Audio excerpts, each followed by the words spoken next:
قال قال رسول اللہ صلی اللہ علیہ وسلم انی آمرکم بخمس اللہ امرنی بہن. یہ ایک روایت میں اضافی الفاظ ہیں، اللہ امرنی بہن، دوسری میں نہیں ہے.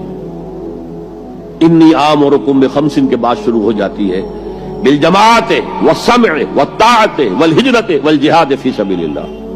مسلمانوں میں تمہیں 5 باتوں کا حکم دے رہا ہوں، اور یہ حکم اللہ نے مجھے دیا ہے.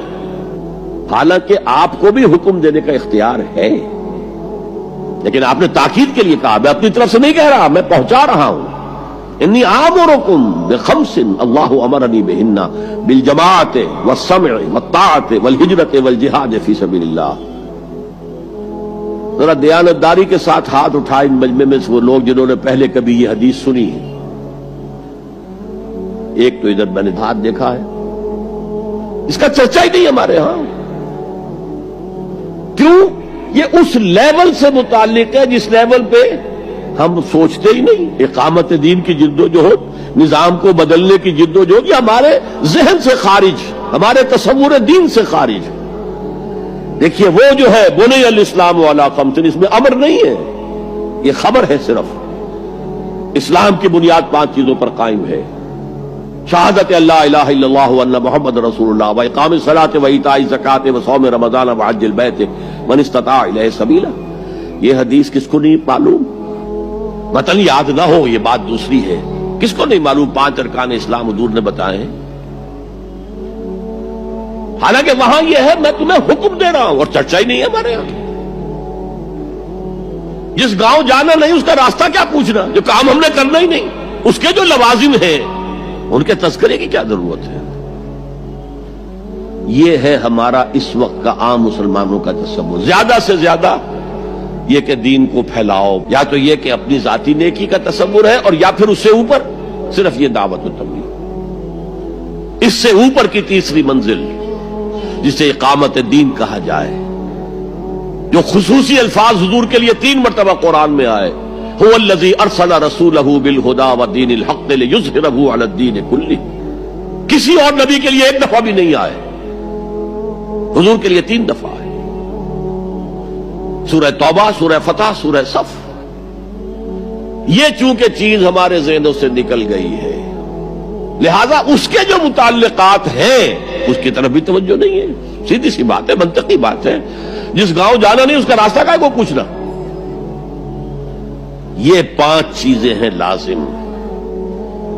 جماعت کی شکل میں رہو، یہ بھی فرمایا علیکم بالجماع، یہ حضور کی حدیث ہے. علیکم بالجماع، لازم جماعت کی شکل میں رہو. اور حضرت عمر کا قول ہے، اور آپ کو معلوم ہے کہ صحابی کا قول بھی حدیث کہلاتا ہے.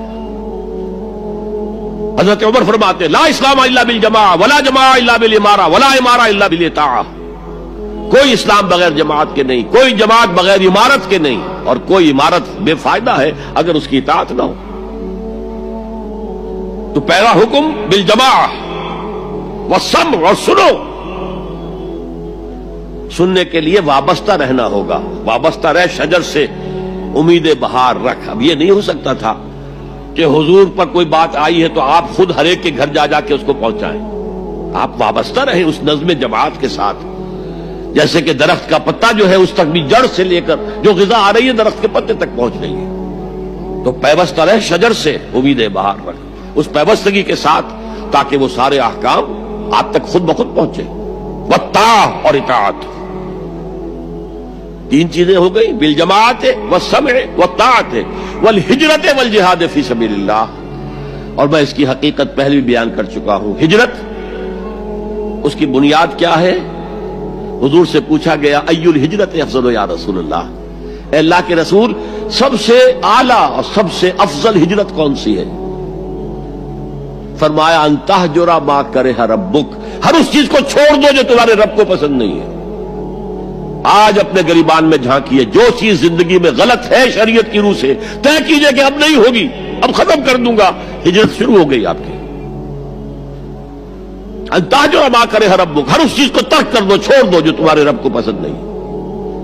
اور آخری ہجرت تو آئے گی وہ اقامت دین کے آخری مرحلے میں، جب اقدام ہوگا، جب نظام کو چیلنج کیا جائے گا پھر جو ہجرت ہوگی وہ فرض ہجرت ہوتی ہے. مدینے کی ہجرت فرض تھی، ہجرت حبشہ فرض نہیں تھی. وہ تو جن لوگوں کی ہمت جواب دے رہی تھی اور جو پرسیکیوشن ہو رہی تھی اور جو تشدد ہو رہا تھا اس کو برداشت نہیں کر پا رہے تھے، انہیں اجازت دے دی گئی کہ ٹھیک ہے چلے جاؤ، حبشہ کی طرف ہجرت کر جاؤ. مدینے کی ہجرت فرض تھی. اگر کوئی ہجرت نہیں کر رہا، ما لکم من ولایتہم من شیء حتی یہاجروا، تو اے مسلمانوں تمہارا ان سے کوئی تعلق نہیں ہے جب تک کہ وہ ہجرت نہ کرے. بلکہ سورہ نساء میں اس کو بھی ایک طرح کا نفاق قرار دیا گیا. تو وہ ہجرت بڑی ہجرت ہے، گھر بار چھوڑ کر. اور مکے والے جو گئے تھے چھوڑ کر، وہ قریش کے بھیڑیوں کے رحم و کرم پر چھوڑ کر گئے تھے اپنے گھر والوں کو، اور ان کا سارا گھر کا سامان لوٹا گیا تھا، اور اس سارے سامان سے وہ کیپٹل فراہم کیا گیا تھا جس کو لے کر ابو سفیان کا قافلہ گیا تھا شام کی طرف، جس کا حضور نے پیچھا کیا تھا لیکن وہ نکل گیا تھا.